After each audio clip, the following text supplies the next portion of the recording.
എന്ത് ഉഷാറ് ഹലോ ആയിരുന്നു. അപ്പോൾ ഹലോ വെൽക്കം ബാക്ക്. നമ്മൾ സ്കൂളിൽ പഠിക്കുമ്പോൾ ടീച്ചേഴ്സ് ചോദിക്കുന്നതാണല്ലേ, നിങ്ങൾക്ക് ഭാവിയിൽ എന്താകാനാണ് ആഗ്രഹം? നമ്മൾ ഓരോ ക്ലാസ് മാറുന്നതിനനുസരിച്ച് നമ്മുടെ ആഗ്രഹങ്ങൾ മാറിക്കൊണ്ടിരിക്കും. പിന്നീട് ആ പറഞ്ഞിടത്ത് എത്തിച്ചേർന്നവരും അതുമായിട്ട് ബന്ധപ്പെടാത്തിടത്ത് എത്തിച്ചേർന്നവരും ഉണ്ട്. ഞാൻ ഈ രണ്ടാമത്തെ കാറ്റഗറിയിലാണ് പെടുന്നത്. ഞാൻ അന്ന് പറഞ്ഞുകൊണ്ടിരുന്നത് എനിക്ക് ചാർട്ടേഡ് അക്കൗണ്ടൻ്റ് ആകണമെന്നായിരുന്നേ. അന്ന് അതിനെപ്പറ്റി വലിയ ധാരണ ഉണ്ടായിരുന്നോ എന്തോ. പക്ഷേ ഒരു ഡിഗ്രി ചെയ്തിട്ടാകാമെന്ന് കരുതി ഞാൻ നേരെ ഡിഗ്രിയാണ് ചെയ്തത്. ആ ഡിഗ്രി ചെയ്യാൻ വേറൊരു സബ്ജക്റ്റും ചിന്തിക്കേണ്ടി വന്നില്ല. എൻ്റെ ഫേവറേറ്റ് സബ്ജക്റ്റ് മാത്സ് ആയിരുന്നു.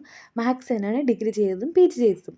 അന്ന് ഒരു പോക്കറ്റ് മണിക്ക് വേണ്ടി മാത്രം ഞാൻ തുടങ്ങിയതാണ് ട്യൂഷൻ ക്ലാസ് കേട്ടോ. പക്ഷേ ഓരോ വർഷം മാറുന്നതിനനുസരിച്ചും ഞാനത് ഒരുപാട് എൻജോയ് ചെയ്യുന്ന, അതിൽ വല്ലാത്ത സന്തോഷം എനിക്ക് കിട്ടുന്നുണ്ട് കേട്ടോ. അടുത്ത കൊല്ലമാകുമ്പോൾ ഏകദേശം 10 വർഷം ആകുന്നുണ്ട് ഞാൻ ട്യൂഷൻ തുടങ്ങിയിട്ട്. ആ കൊല്ലങ്ങളൊക്കെ പോയത് ഞാനിപ്പോൾ പഠിപ്പിച്ച പിള്ളേർ ഓരോ ഗ്രാജുവേഷൻ കഴിഞ്ഞവരുണ്ട്. നഴ്സിംഗ്, എഞ്ചിനീയറിംഗ് ഒക്കെ. അതൊക്കെ ഓർക്കുമ്പോൾ വല്ലാത്ത സന്തോഷം എനിക്ക് കേട്ടോ. ഇഷ്ടപ്പെട്ടെങ്കിൽ ലൈക്ക് ചെയ്യണം, സബ്സ്ക്രൈബ് ചെയ്യണം. പറഞ്ഞ് പറയിപ്പിച്ചെന്ന് പറയത്തതേ ഇല്ലല്ലേ. എന്തായാലും അവർ പറഞ്ഞല്ലേ ചെയ്ത്